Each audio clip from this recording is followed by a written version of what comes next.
let's take a look at who we should be buying low on and who we should be selling high on in the fantasy football world.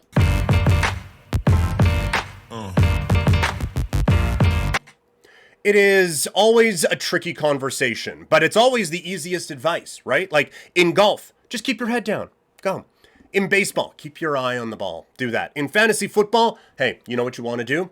Come in. A little closer, a little closer. You want to buy low, and you want to sell high.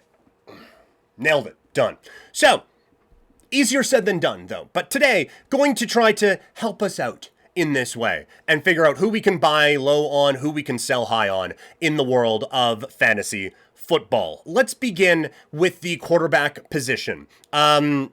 This first one, it feels weird that this is a buy low candidate, but given what we had in the chat yesterday, I feel like there is an opportunity maybe to be able to buy low on Patrick Mahomes. And this is me being just stubborn as all hell about what I think this Kansas City offense can be. But I still think that there is another level that this offense can get to when Xavier Worthy is healthy, when Rashee Rice is back from suspension, and he has still a few more games to go on that. But I still think that some of the struggles that are happening right now with this Kansas City offense are more to do with some of the weapons that aren't available to Patrick Mahomes at this particular time. But you watch him play, and I just feel like this is a guy who is playing at a very high level and just does not have enough help around him. So if you have a Mahomes owner in your fantasy league who is feeling like, man, you know what? Mahomes is washed. Like, he's 0-2.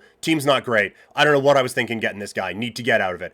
I think there's an opportunity there. The next buy low candidate at quarterback, I believe, is Jalen Hurts. I do think that the Eagles are going to have to throw the ball at some point to win some of these games.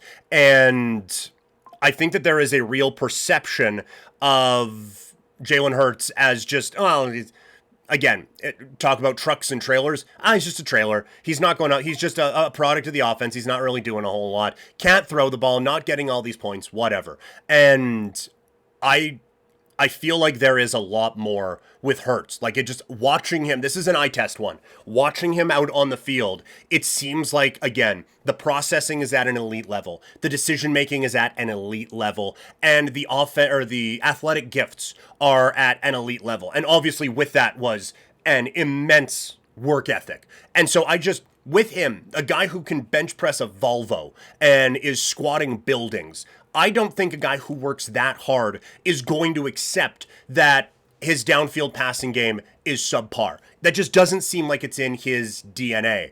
And when you look at how these first couple of games have played out, where they take on a Dallas team that hasn't been able to stop the run for a couple of years now, and obviously was significantly shorthanded defensively by their own doing because they traded Micah Parsons away. But that is not a team that's going to make you throw the ball all around the yard. And then against Kansas City, they were still able to control the game on the ground and run away with a victory over the Chiefs. There are going to be matchups where they're going to have to pass. There are going to be matchups where Hurts is going to have to step up and have these big days. And I think a lot of those are coming for him. And again, even if the passing yards don't come, he is their goal line option in the run game.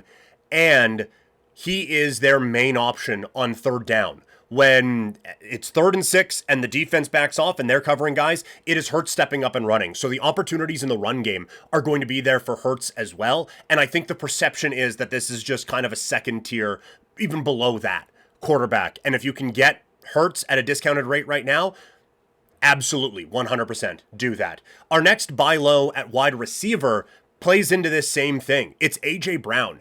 We had a lot of chats here yesterday about people who were getting offers to acquire A.J. Brown, and the offers that were being put out there were very low. So I feel like there are a lot of very, very frustrated A.J. Brown owners at this particular time, and so because of that, I do think there's an opportunity to take advantage. The guy is one of the most talented receivers in the NFL. And again, the Eagles just haven't had to throw a whole lot to win a couple of these games.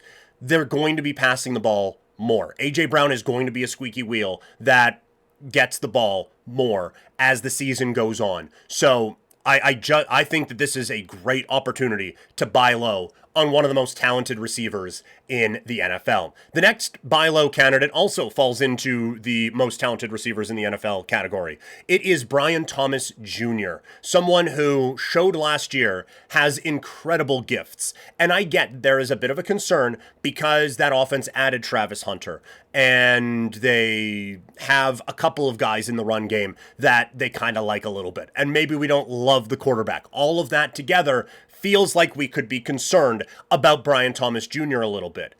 Except, this is still, talent-wise, a very good football player. And you look at it right now, he is 12th among wide receivers in targets, 51st among receivers in fantasy points. That's going to level off, and I don't think it's going to be because he gets less targets. He is going to be the main focal point of this offense, and he is too good to have been bottled up in this way for too long. So if you have a frustrated Brian Thomas Jr. owner out there, I think now is the time to absolutely take advantage. At running back, this kind of goes to something we talked about yesterday, where people are already just abandoning ship on the rookie running backs. And remember, this has happened so many times in the past with very talented running backs that we all absolutely gush over, right? So Ashton Jeanty, coming off of historically great seasons at Boise State in college, going into a Chip Kelly and Pete Carroll offense, I don't think all of a sudden he sucks. I think that this is a player that is still learning the NFL game, that his coaching staff is still learning how to use him, and is going to be fine. He is just too good to be out of the Raider game plan for a significant amount of time. So I think you absolutely have a buy low opportunity, because there were a lot of chats yesterday about people frustrated with Ashton Jeanty, and because he was a very high pick, and now we were also saying don't take this guy in the first round, but if you can acquire him at a third or fourth round level, then I think you have to do it. And the same with Omarion Hampton, who is coming in as a third round pick, I believe, for most fantasy drafts, maybe higher than that. But again, the one concern there is that there are more weapons, but they were gushing about Omarion Hampton all training camp and drafting him and all of that. This is a really good offense with the Chargers, and he is going to get his. He needs to improve in some of the subtle things that we don't pay attention to as much, like blitz pickup and pass protection just in general. And again, they're going to need to figure out how they want to use him in this offense, but they're going to be using him in this offense. So a couple of the rookie running backs would be players that I would be targeting right now in trades here in fantasy. And the other running back was another one we got asked about yesterday. It's Chase Brown. Someone was asking about the value of Chase Brown now that Joe Burrow is out. And I was admittedly a little hesitant on him because I just worry about the overall quality of the offense that he is going to be playing on this season. So I think there's a bit of a worry there when you look at Chase Brown and what is going to be available in the offense. But the thing that helps him is those two really good receivers on the outside are always going to need attention. This isn't going to be like when it's Tommy DeVito playing at quarterback with Saquon Barkley a couple years ago, and everyone can just pile into the box and like, okay, yeah, that guy's going to beat us at quarterback? Don't think so. Would love to see you try with Wan'Dale Robinson. Cute. Love that.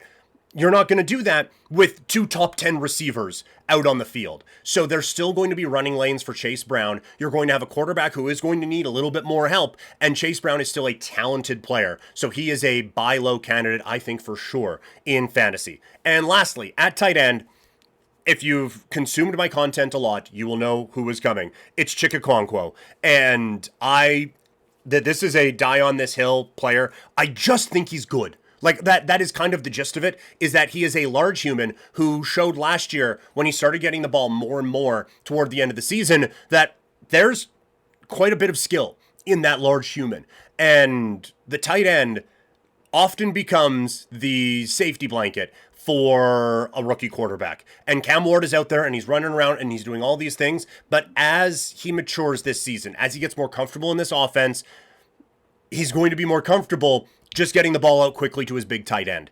And so that is a player that I think has an opportunity here to really really show what he can do. And I think the talent is far beyond what the production has been so far. So those are the buy low candidates for fantasy football. If you agree or disagree with any of them, or have any others that you're thinking about, either let me know in the chat if you're watching live, or throw it in the comments if you are watching after the fact. We're going to move now into the sell high category. Up first, it is Daniel Jones at quarterback. He's the quarterback 2 right now. And so, look, I think there's a general understanding across the football community, not just fantasy football, that maybe there's a little bit of noise in those numbers there. But I will also remind you, Justin Fields isn't playing this week. J.J. McCarthy isn't playing this week. Joe Burrow isn't playing for many weeks. Jaden Daniels still has that pesky little Q beside his name and isn't practicing today. There are some teams who are very worried about what is happening at their quarterback position right now. And I'm going to assume that most people who have Daniel Jones on their roster don't exclusively have Daniel Jones on their roster. They have another quarterback, and Daniel Jones was what the hell at the end of it. If you can get starting quarterback value in a trade for Daniel Jones, I would run, not walk to get that. I do think that this offense is improved. And I do think that we are seeing that there are some good options on this team that are going to help Daniel Jones be a pretty good quarterback the rest of the way. But if you already have a quarterback on your team that you feel good about, and you are in a position where there are a lot of quarterback desperate teams out there, then I think this is a good time to take advantage of that beauty of a stock in Daniel Jones that you have right now. Our sell high at wide receiver is Deebo Samuel, and this pains me. He's one of, I did this when we had Fantasy Football Weekly on Sportsnet 960 out here in Calgary for a few years when I was hosting on that. I would always have that's my dude. That's my dude right there. Deebo's my dude, right? Like, he is a guy, if I'm playing Madden, I'm trying to get him. And if I just want to watch a football player on Sunday, he is toward the top of my list. But he's wide receiver 8 right now. And he has some obvious injury problems, right? Like, he is not, to steal the car racing term, my guy doesn't go out there to conserve fuel, all right? He is looking out, he's running out there looking for people to run over. And Washington is getting him the ball quite a bit.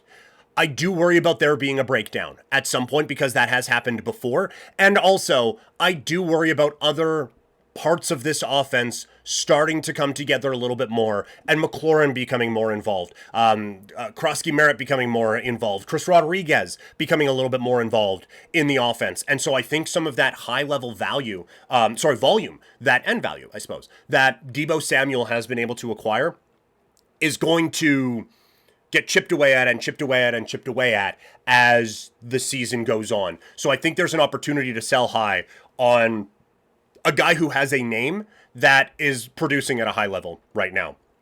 The sell high at running back is J.K. Dobbins. I have kind of found for a lot of these, whether it is the waiver wire, the dumpster darlings, or whatever, running back's been kind of pesky this year because there hasn't been that, oh my God, this guy's owned in 2% of leagues and he's out there just crushing it. But there also hasn't been that, oh wow, this guy is, I guess we have the rookies. But everyone's kind of, for the most part, filling the role that they should be filling anyway. So this was a little bit tricky to put together, but J.K. Dobbins is the one for me at running back right now.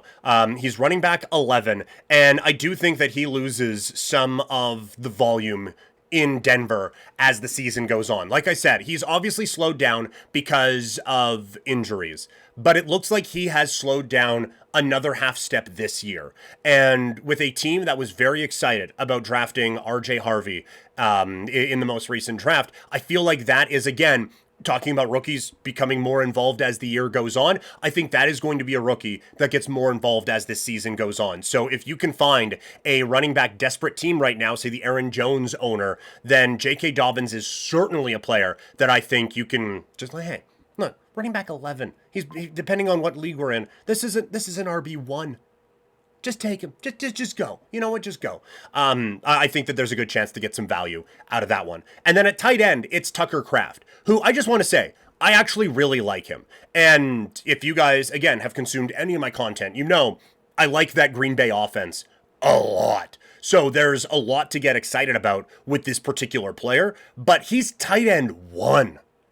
If you can get tight end 1 value for him and improve at other spots, I think you have to jump at the chance to do that. If you can trade Tucker Kraft right now and get one of the guys we talked about in the buy low, I think you have to. Even if it's part of a bit of a package, but he's like the big sweetener of that. And then go out and play in the Chig Okonkwo, Jake Ferguson, Dalton Schultz neighborhood of tight ends. I just think if there is a team that will give you high level value for that player, I think you have to go out and make that sort of a move. So that's the big sell high, I think, right now in fantasy at tight end. Now, tight end is one where like no one's really paying super de-duper high level value for a tight end anyway. But if you get someone that's desperate and make it part of a bigger package, I think that can really add some value where maybe it's a bit overpriced at this particular time. But what about you guys? Let me know in the chat or let me know in the comments.